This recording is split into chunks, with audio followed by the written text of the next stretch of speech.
Obviously, you've had experience of this kind of situation before with Liverpool. In 2017, you beat Middlesbrough 3-0 on the final day of the season to guarantee a top four finish.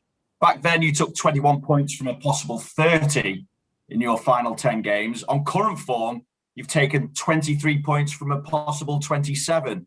Obviously, there's still work to be done, but you're in control of your own destiny. So how do you view the job that's been done to get yourselves in that position? And also, how much attention will you pay to what's going on elsewhere in the games involving Leicester and Chelsea? Wow, it's a long introduction. 5 questions in that. Just the 2. Yeah. Yes. Now, what is? Actually, I can't remember a season where it didn't go to the wire, because it was pretty much always, even there was a final, like a whatever final, European League, Champions League, or we had to fight until pretty much the last match day for qualification for Champions League or something like that. Even the Dortmund was like this, always long. Mainz to stay in the league was always long. When we got promoted was always long. So I'm actually really used to stress until the last match day. So what did we do? We just found stability, created confidence again, or got it back, and scored goals in the right moments and conceded lesser. Let me say like this. That helped as well.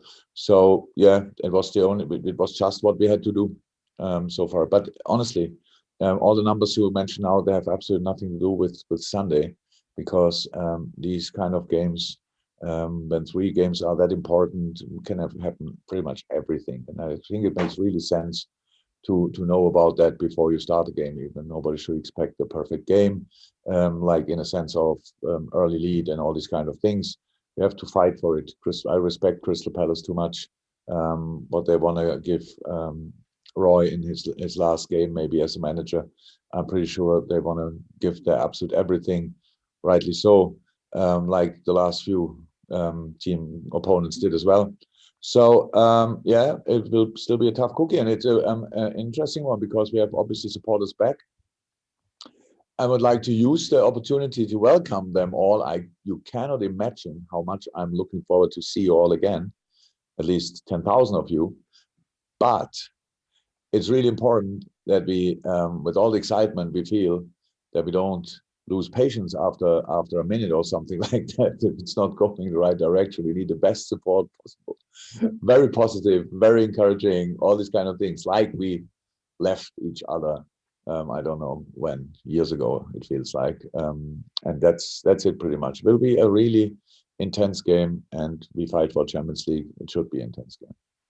And just the second part of the question, Jürgen, how much will you be paying attention to what is going on between Leicester and in the games involving Leicester and Chelsea, I should say? Yeah, because of the situation we have, I don't think we should pay too much attention. It's like this: if nothing really strange happens and Leicester's all of a sudden 5-6-0 up and still 0-0 ours and these kind of things, I don't think we should have a look there, because we have in our own hands anyway. We will not be involved in that. The team not.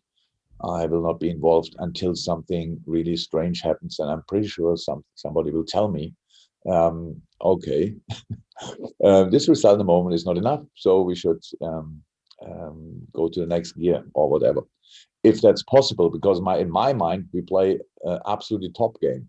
That's the plan. We are on top of everything of our game, and so that's the plan. And then nobody should have to remind us on anything. But no, we will not really look there until something happens which is interesting for us. You mentioned Roy Hodgson saying farewell to football management on Sunday. Just wonder, how hopeful are you that Liverpool won't be saying goodbye to Gini Wijnaldum this weekend, or are you resigned to this potentially being his last game for the club? Well, there's in a moment really nothing to say about, not in this moment, because we have a game to play. So we will see about all these things Sunday after final whistle or in the time after that. So nothing else to say. Okay, therefore we'll go to Steve White from PLP for just 2, and then we'll go to the BBC for 1. That's what I can say. We will say goodbye to Graham Carter. Yeah, that's true. That will definitely happen. We say goodbye to Graham Carter, Kidman for 35 or even more years at the club, the best kitman I ever had. And we have really good one here, but most experienced kitman I ever had.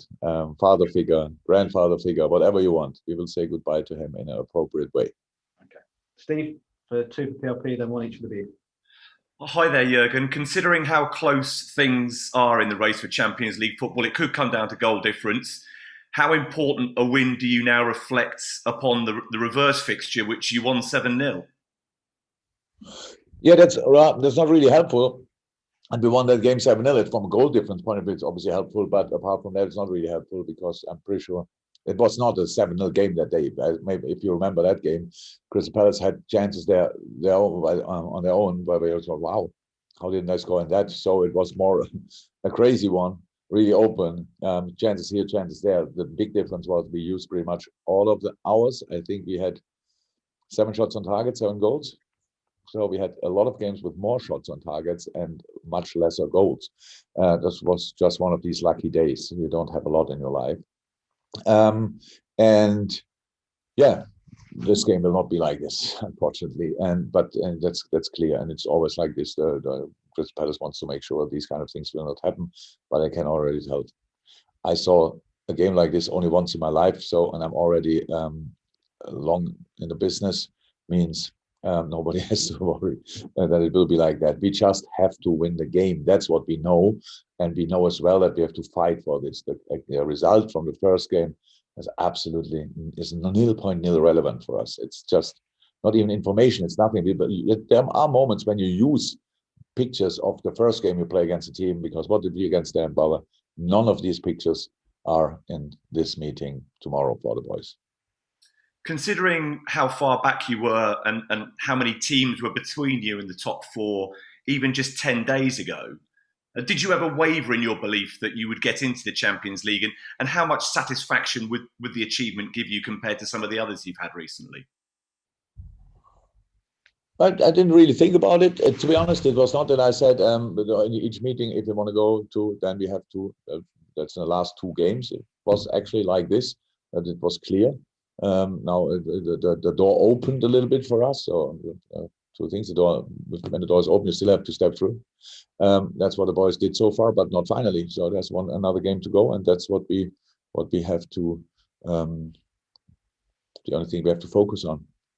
So and I'm really far away from making any resume or whatever and thinking about where have you been and all these kind of things. Just not the time for that.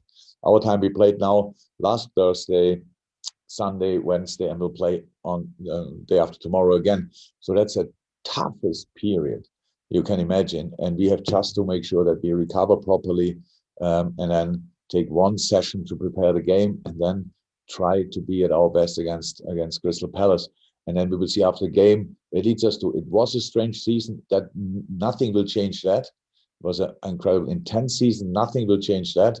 But we have it now in our hands to make a top finish of the season. But it's not done yet. And there's an opponent, and it's football, and everything can happen. And that's why we are really not even close to any kind of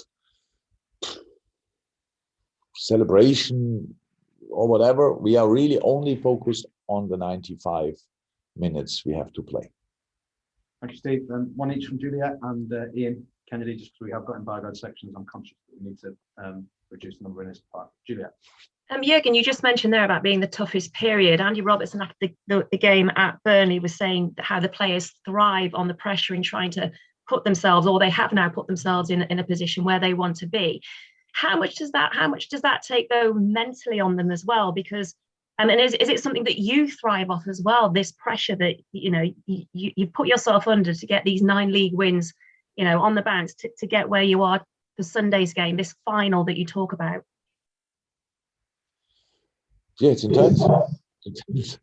It was intense last year, so it was just slightly different, and maybe the season ended a little bit earlier because. I don't know how many matches before the end of the season we were champion, but that's really usually a season is like this. I said it a couple of times. The majority of the season is there for creating a basis for the finishing.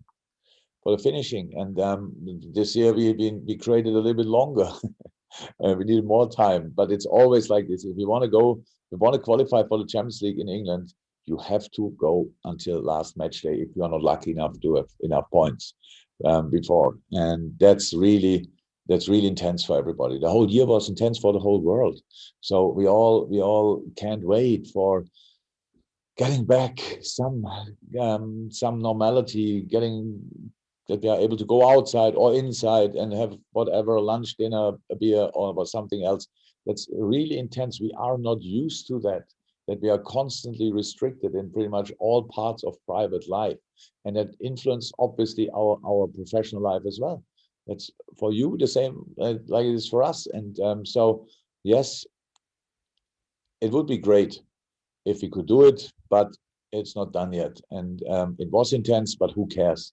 We are here and have one game to go, and we are full of optimism, positivity, whatever you want, because we are really, it's like if you have to play that game now and we have no chance for anything anymore, then it's just intense. But so it's really exciting as well. And that's the way we see it. And yes, the boys were tired after the game for sure. The boys will be tired after the season. And for some of them, a European Championship is coming up, or Copa America or whatever, will be intense as well. But for now, it's all good. 2 more today and tomorrow to prepare, to recover, to make sure we know everything about what we have to know about Crystal Palace, and then let's go with all we have, plus 10,000 positive crazy people in the stadium. Can't wait. Okay, 3 more questions before we go to the first embargo section. And just to manage expectations for those putting their hands up for the embargoed section, we can't take everyone because we've got a Sunday section. 1 for BBC Merseyside, 1 for TalkSport, 1 for Press Association, then we go to the next. Hi, Jurgen.